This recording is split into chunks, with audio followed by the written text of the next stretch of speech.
അന്ന് ഞാൻ അവരോട് പറഞ്ഞു, ജോലിയുടെ തിരക്ക് കൊണ്ട് എനിക്ക് ചെയ്യാൻ കഴിയില്ല, പക്ഷെ പെൻഷന് ശേഷം ചെയ്യാം. അങ്ങനെ 2017 ജൂലൈയിൽ ഡെപ്യൂട്ടി കളക്ടറായിട്ട് റിട്ടയർ ചെയ്തു. റിട്ടയർമെന്റിന് ശേഷം 2018 സജീവമായിട്ട് ബഹുമാനപ്പെട്ട നിങ്ങൾ കേട്ട ഒരു അവസരം ഏറ്റെടുത്ത് ചെയ്യാൻ തുടങ്ങിയത്. അതുകൊണ്ടുണ്ടായ നേട്ടങ്ങൾ അനവധിയാണ്.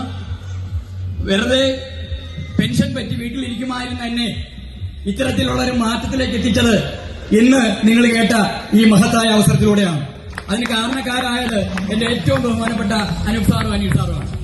ഇപ്പൊ എനിക്ക് ഇന്നിത് ആദ്യമായിട്ട് കേട്ട ആൾക്കാരോട് പറയാനുള്ളത്, ഒരു പക്ഷേ ആദ്യമായിട്ട് കേൾക്കുമ്പോൾ ഇതിന്റെ വലിപ്പം എന്താണെന്ന് നിങ്ങൾക്ക് മനസ്സിലാക്കണമെന്നില്ല.